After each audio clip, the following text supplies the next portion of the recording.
झारखंड के number 1 YouTube channel आज़ाद सिपाही में आपका स्वागत है। मैं हूं दयानंद राय और आज हम चर्चा करेंगे बाबूलाल मरांडी जी को नेता प्रतिपक्ष बनाए जाने के सवाल पर। झारखंड की राजनीति में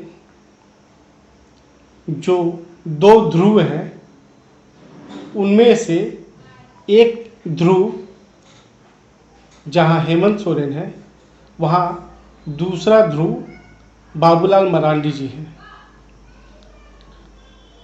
14 सालों तक झाविमो के शहंशाह रहने के बाद 17 फरवरी को जब बाबूलाल मरांडी जी ने प्रभात तारा मैदान में अमित शाह की उपस्थिति में भाजपा में घर वापसी की, तब से भाजपा उन्हें उनका उचित स्थान देने के लिए प्रयासरत है। भाजपा ने उन्हें नेता प्रतिपक्ष बनाए जाने की मांग को लेकर 24 फरवरी को पत्र लिखा था। इसकी जानकारी दी विधानसभा अध्यक्ष को और नेता प्रतिपक्ष बनाए जाने की मांग की। झाविमो के भाजपा में विलय को चुनाव आयोग की मंजूरी मिलने के बाद भी यह मसला सुलझ नहीं सका। हालत यह हुई कि झारखंड विधानसभा का बजट सत्र बिना नेता प्रतिपक्ष के ही गुजर गया। 6 मार्च को भारत निर्वाचन आयोग ने झाविमो के भाजपा में विलय को मंजूरी दे दी, पर इस दिशा में विधानसभा अध्यक्ष रविंद्रनाथ महतो जी ने कोई निर्णय नहीं लिया। 12 मार्च को झारखंड विधानसभा के बजट सत्र में जब भाजपा विधायक बाबूलाल मरांडी जी को नेता प्रतिपक्ष बनाए जाने की मांग को लेकर हो हल्ला कर रहे थे, तब बाबूलाल जी ने सदन की गरिमा बरकरार रखते हुए सदन से मांग की कि उन्हें नेता प्रतिपक्ष बनाए जाने को लेकर सदन जल्द से जल्द फैसला ले। उन्होंने यह भी कहा कि अब भाजपा के विधायक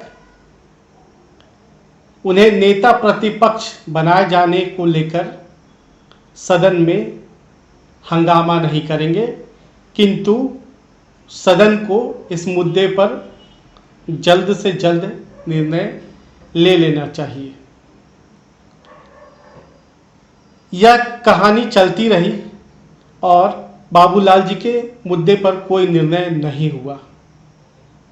इसके बाद आज यानी कि 22 मई को एक बार फिर भाजपा के प्रदेश अध्यक्ष दीपक प्रकाश जी ने विधानसभा अध्यक्ष को पत्र लिखकर उन्हें जल्द से जल्द नेता प्रतिपक्ष चुने जाने की मांग की है। उन्होंने पत्र में बाकायदा बिंदुवार समझाया है कि बाबूलाल मरांडी जी को नेता प्रतिपक्ष क्यों चुना जाना चाहिए। उन्होंने यह भी कहा है कि चूंकि झाविमो के कांग्रेस में विलय को चुनाव आयोग ने अमान्य करार दिया है और चुनाव आयोग ने ही झाविमो के भाजपा में विलय को मंजूरी दी है, इसलिए अब जल्द से जल्द उन्हें नेता प्रतिपक्ष चुन लिया जाना चाहिए। हालांकि जेएमएम की राय इस मुद्दे पर भिन्न है। जेएमएम ने 10वीं अनुसूची का हवाला देते हुए बाबूलाल मरांडी जी की सदस्यता अमान्य करने की बात कही थी, पर इस दिशा में कुछ नहीं हुआ। अब ये समझा जाना जरूरी है कि बाबूलाल मरांडी जी को लेकर भाजपा जिस तरीके से सरकार पर दबाव बढ़ा रही है, उसके निहितार्थ क्या हैं। 14 सालों तक झाविमों का शहंशाह रहने के बाद जब बाबूलाल मरांडी जी ने भाजपा में घर वापसी की, तभी से यह कयास लगने लगे थे कि उन्हें पार्टी में कोई ऊंचा पद दिया जाएगा जहां उनकी क्षमता और उनकी दूरदर्शिता का ठीक ठीक इस्तेमाल हो सके। इसी शर्त पर बाबूलाल मरांडी जी ने झाविमो का भाजपा में विलय भी किया था और वे लंबे अरसे के बाद भाजपा में लौटे थे। भाजपा ने वही किया जो बाबूलाल जी चाहते थे। भाजपा के 25 विधायकों ने उन्हें सर्वसम्मति से अपना नेता चुना और इसके बाद इसकी सूचना विधानसभा को दे दी, विधानसभा अध्यक्ष को दे दी और भाजपा के विधायक हों या भाजपा के नेता, वो सब प्रयास करते रहे कि जल्द से जल्द उन्हें नेता प्रतिपक्ष के रूप में मान्यता मिल जाए, क्योंकि भाजपा को हमेशा लगता रहा कि नेता प्रतिपक्ष के रूप में बाबूलाल मरांडी जी अपने लंबे राजनीतिक अनुभव से पार्टी को एक मुकाम तक ले जाने में सफल रहेंगे। इधर विधानसभा अध्यक्ष रविंद्रनाथ महतो जी लगातार ये कहते रहे कि इस मामले में सभी कानूनी पहलुओं के अध्ययन के बाद वे विधि सम्मत राय लेंगे।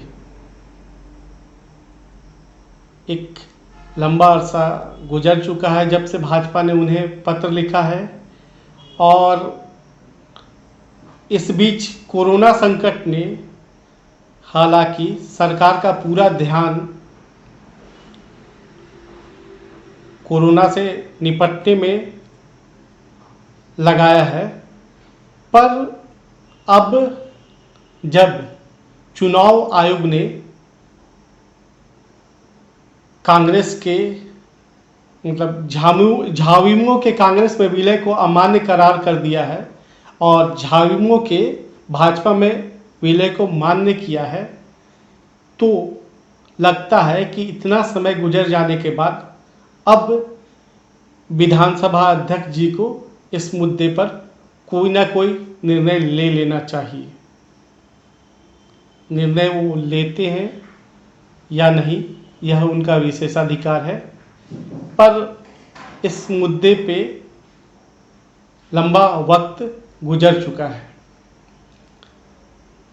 बाबूलाल मरांडी जी नेता प्रतिपक्ष कब बनते हैं यह तो वक्त बताएगा, लेकिन इतना तो तय है कि भाजपा, प्रदेश भाजपा उन्हें नेता प्रतिपक्ष घोषित किए जाने को लेकर अपना पूरा जोर लगा रही है। आज़ाद सिपाही देखने के लिए आपका धन्यवाद।